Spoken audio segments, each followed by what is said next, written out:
Big TV భక్తి సమాచారం WhatsApp ఛానల్లో జాయిన్ అవ్వండి. అన్ని విశేషాలు ఎప్పటికప్పుడు తెలుసుకోండి. అందరికీ నమస్కారం. Welcome to big TV. ఎన్నో ఆధ్యాత్మిక ప్రశ్నలకు సమాధానం చెప్పడానికి ఇప్పుడు మనతో పాటు ఆధ్యాత్మిక గురువులు, జ్యోతిష్య పండితులు ముల్లపూడి సత్యనారాయణ గురువు గారు మనతో పాటు ఉన్నారు. వారితో మాట్లాడదాం. నమస్కారం గురుగారు.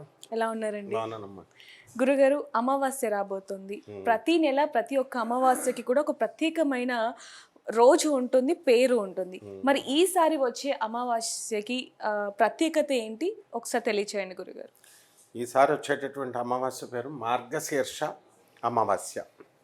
ఈ మార్గశీర్ష మాసము అన్ని మాసాల్లోకెల్లా చాలా ప్రధానమైనటువంటిది.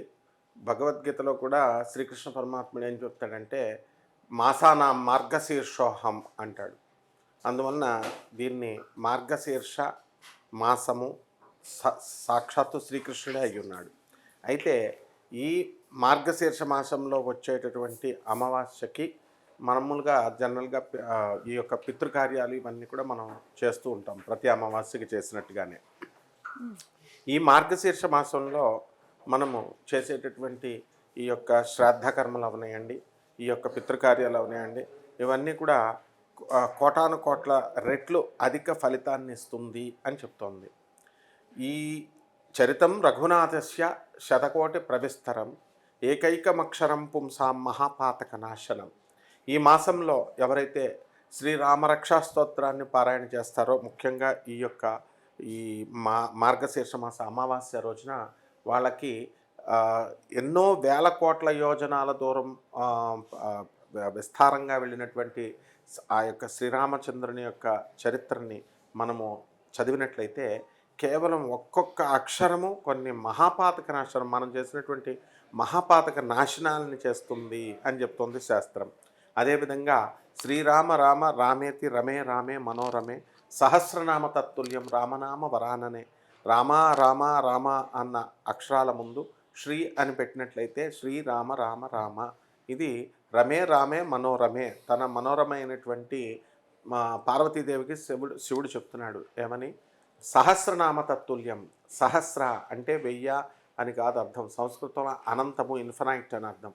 సో అనంతమైనటువంటి సహస్రనామ తత్తుల్యం, దాంతో సమానమైన ఫలితాలను ఇస్తుంది అని ఏ విధంగా అయితే చెప్పారో, ఈ మాసంలో శ్రీ రామ రామ రామ ఇది జపించినట్లయితే మా కోటాను కోట్ల రెట్ల ఫలితం, రామనామ జపం చేసిన దానికంటే కూడా ఎక్కువ ఫలితం ఇస్తుంది అన్నారు. అదేవిధంగా ప్రతి మాసంలో చేసేటటువంటి ఈ పితృపండాలు, మహాలయ అమావాస్య అప్పుడు మిస్ అయినటువంటి వాళ్ళందరూ కూడా ఈ మార్గశీర్ష మాసంలో కనుక ఈ అమావాస్య రోజున మనం చేసినట్లయితే తప్పకుండా వీళ్ళకి పితృదేవతలందరికీ కూడా అధికమైనటువంటి ఫలితం వస్తుందని శాస్త్రం చెప్తుంది.